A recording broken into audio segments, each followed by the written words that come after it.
So as you can see, the poem starts with an abrupt beginning, no? You do not do anymore. What does it mean? You do not do anymore. Black shoe in which I have lived like a foot for 30 years. Poor and white, barely daring to breathe or achoo. So this stanza, first stanza, gives us a sense of oppression, a sense of suppression, sense of suffocating nature, claustrophobic nature. No matter what she tries to do, it never satisfies them or him. And I hope we can relate, because as we grew up, our parents would always tell us, you do not do enough, you are not enough. So I think this line gives a sense of you're not enough, that you do not do enough, or it could mean inaction. It could be a line of total inaction. So the male figure, we will call him the male figure, is trying to scrutinize her, that you do not do anymore. Black shoe in which I have lived like a foot. Black shoe. We will see several repetition of black in the poem throughout. Black is a symbol here. Black is a recurring symbol. Foot is a recurring symbol.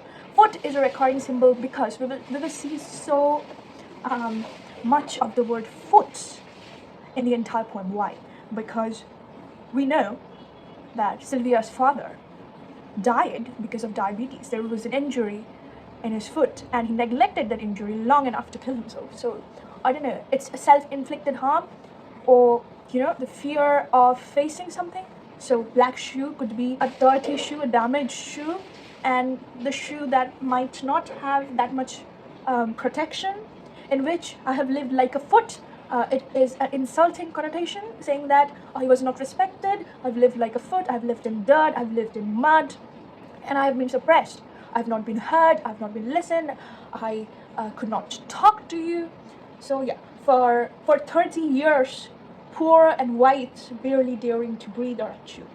For 30 years, why? Because we know she died when she was 30, and she was about to turn 31, and just before that, few months prior to that, she committed suicide. So 30 years, poor and white, barely daring to breathe or chew. For 30 years, for first 8 years, it was her dad, and after that, it has been her husband.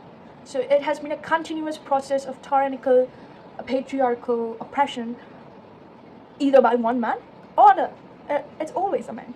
So yeah, so poor and white in opposition and contrast. Black shoe and white. Like here, white doesn't mean pure. Here, white means just giving up, just silencing oneself, because she has tried too much to speak, to express, but it just hasn't worked. And sometimes you just have to let it go, and you just have to remain quiet. So poor is not literary poor. Poor means poor from an emotional sense. She is fatigued. She cannot do it anymore. She has turned white. Her red heart has turned white. The black exterior and the white interior. There is nothing colorful. It's all black and white. So white is a white foot under the black shoe. So the white foot has been suffocated.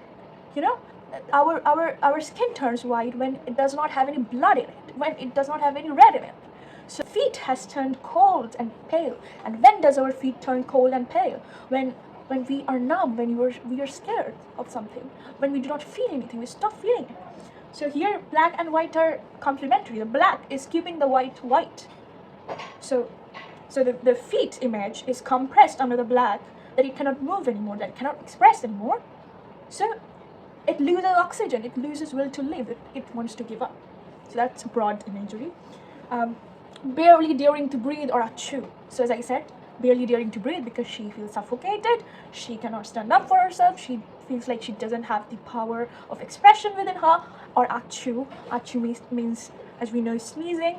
And this is a relatable experience, because we had been in schools or assembly rooms or classrooms when we thought sneezing is an insult.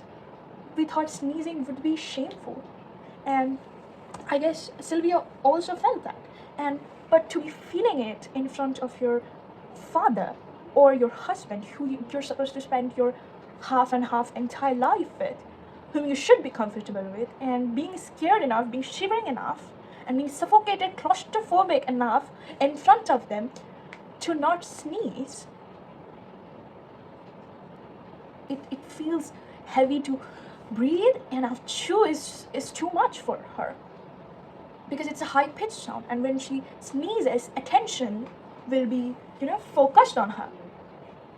She'll be a point of target, a point of attention, and she'll be made feel guilty of even achooing, of even sneezing. And we have all felt that, or we have been told by certain someone to not cough, to not sneeze, as if that's in our control. So breathing is a normal phenomenon, sneezing is a normal, or coughing is a normal phenomenon, and when we have to control and suppress our natural process just simply because of fear, it's a dangerous place to live in. That was stanza 1 for us. Stanza 2, Daddy, I had to kill you. You died before I have time. And then there's a dash.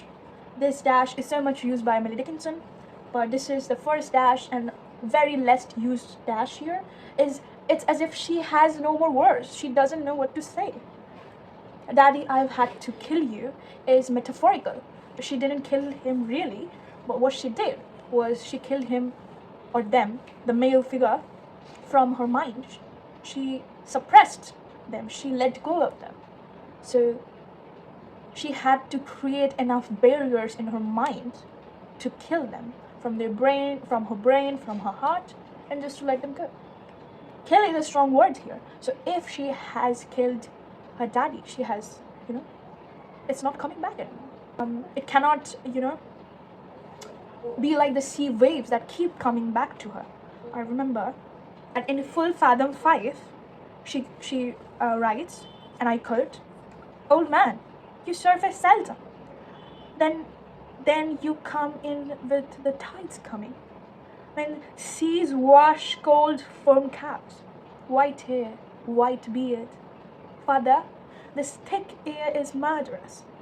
I would breathe water." So, here she says that the old man, her father, comes to her memory often, but here she kills him permanently. Yes. So, you died before I had time.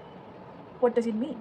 She does not complete this sentence. You died before I had time for what? Then is a long dash. What does it mean? What time is she asking for? Probably to know him better, so that she wouldn't have to kill him now forever. Before she had time to express herself, to get. He died when she was 8 years old.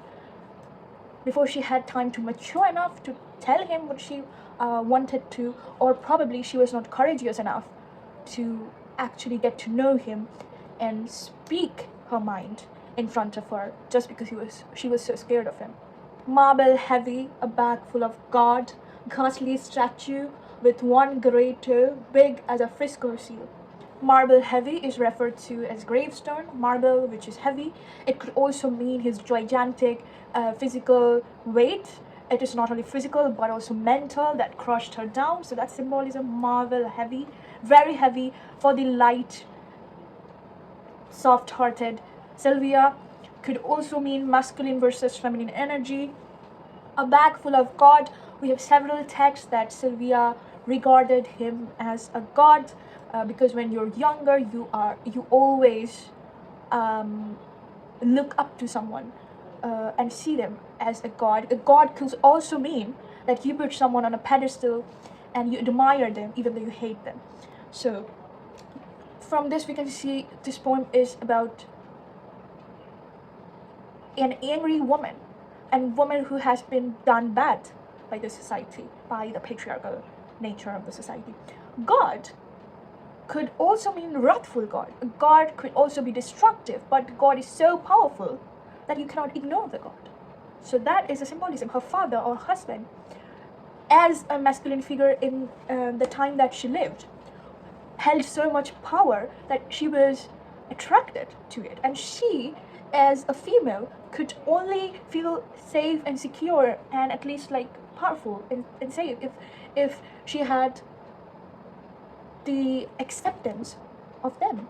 But both of them never did fully accept her and love her, I suppose. Her journals are a great source to actually know her directly. It pierces to through your heart. So I would actually refer her journal as light read, because it obviously is not a light read. The language is simple, but it's not emotionally.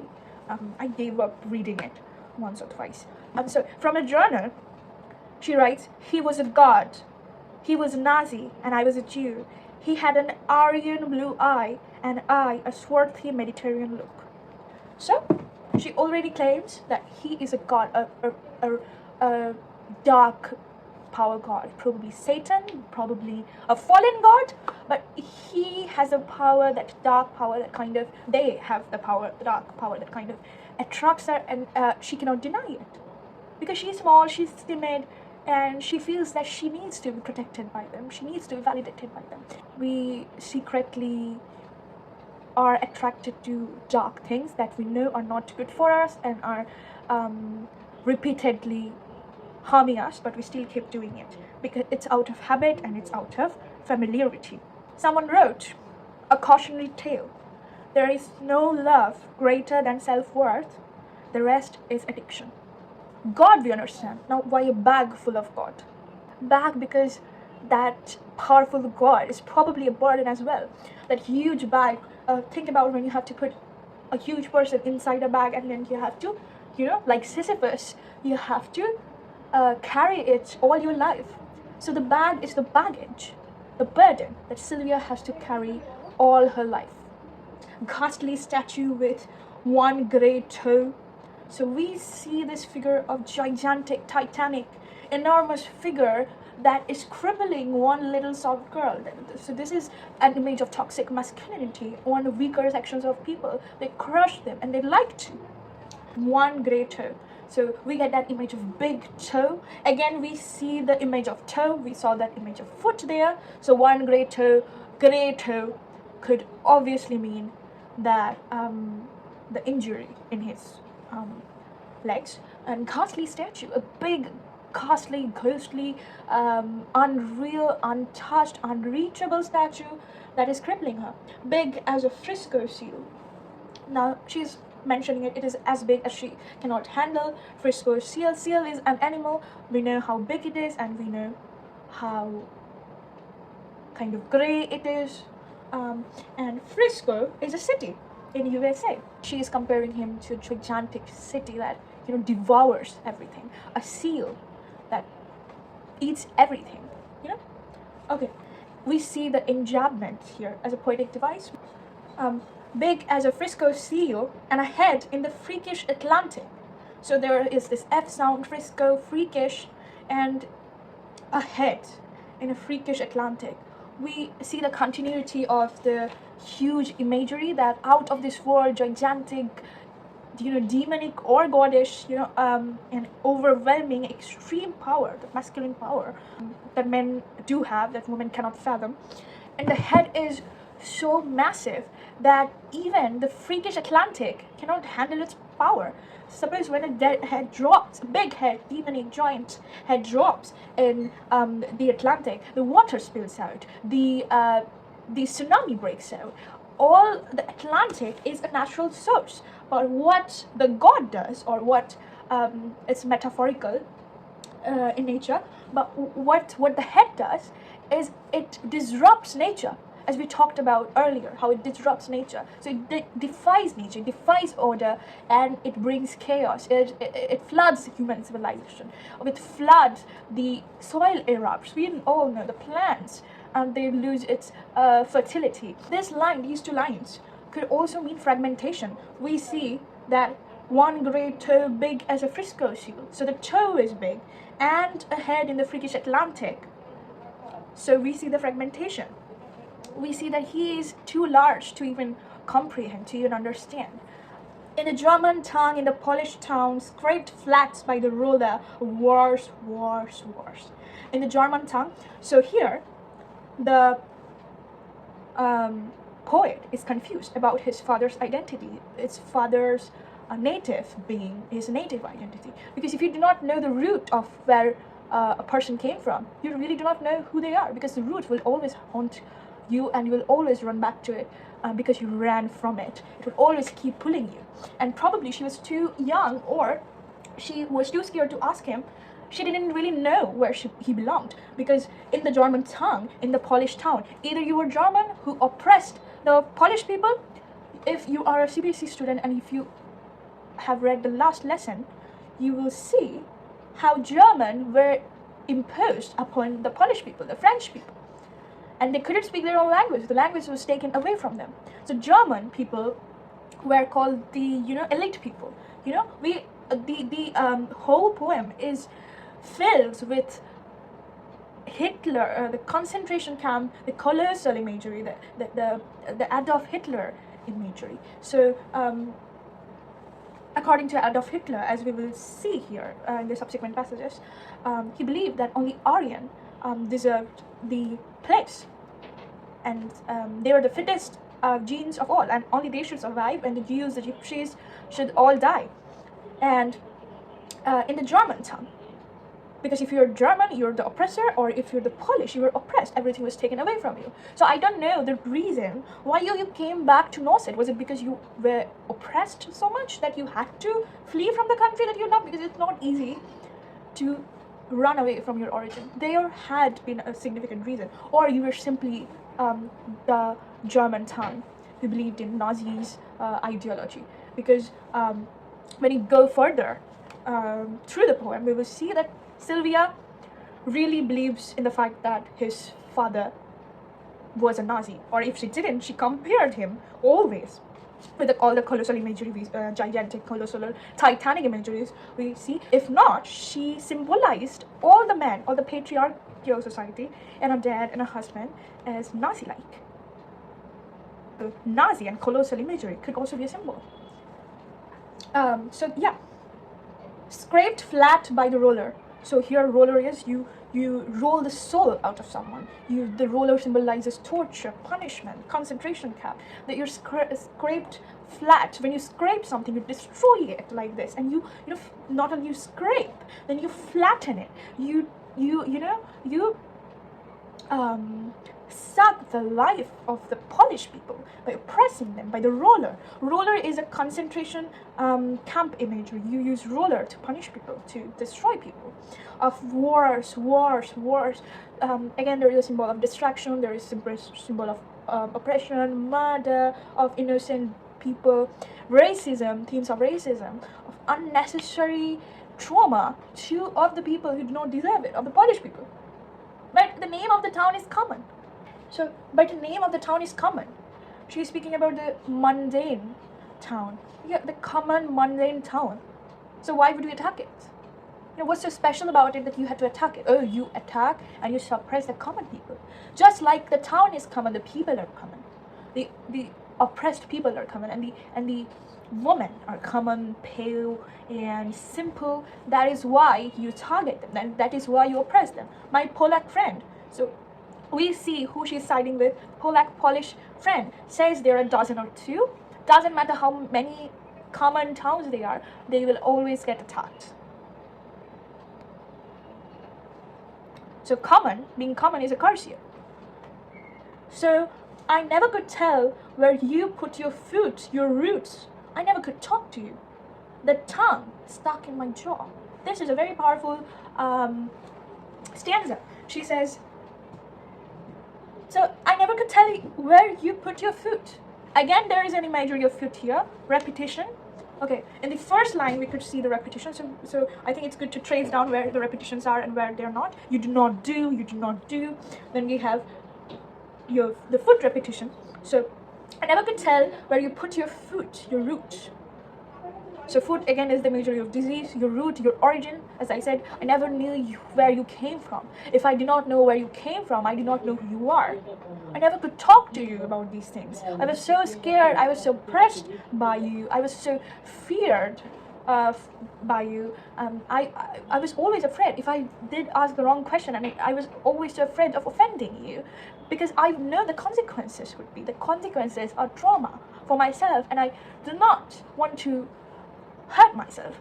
And I do not want to have the courage to ask you because you're always so scary, so big, so out of reach, that I do not feel like I belong to you. You're this godly, massive creature that is creature that is not common at all, that is demonic, and that want to destroy everything that is common and simple and normal and weak. You're like the exact prototype of Hitler.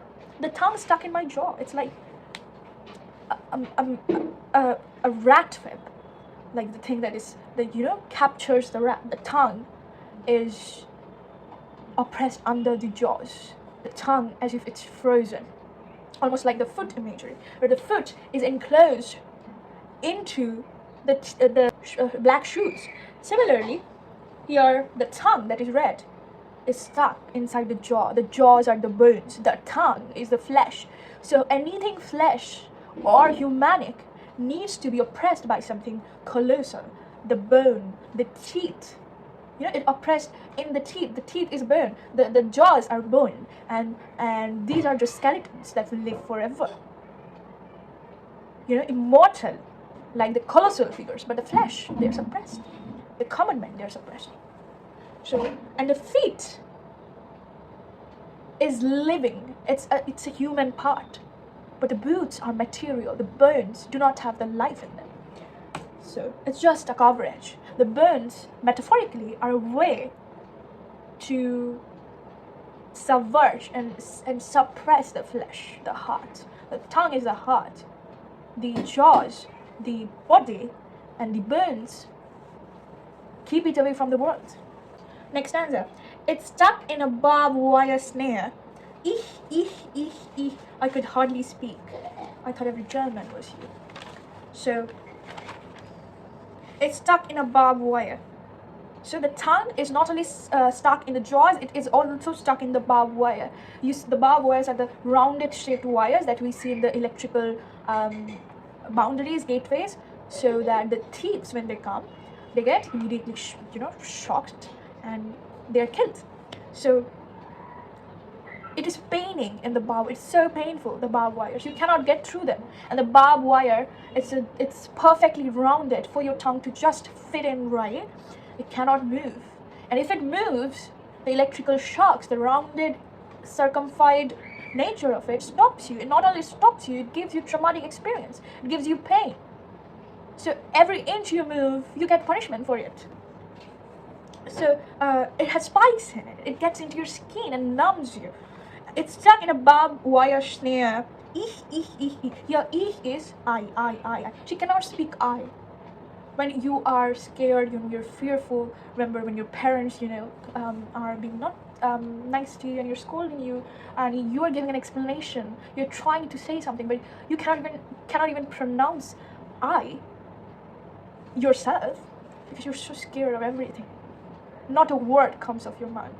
So she feels that it would be too much for her to mention herself directly, because herself is not in herself but left out of her body. So she seems numb enough and fearful enough and incapable enough to say I, and rather she says ich. She fumbles, she groans from pain, numbness. I could hardly speak. See the connotation? I never could talk to you from the before stanza, and now I could hardly speak. Yes, you can hardly speak. Everything obstructs you from speaking, from expressing herself. This could also be connected when Ted Hughes, his husband, was primarily jealous of her intelligence, and he would primarily just entangle her and box her within his logic behavior and within his criticism. And as we know later, he burned all of her works. He takes away her freedom of expression. He feels guilty expressing in front of him because she knows the consequences. Now enough of that.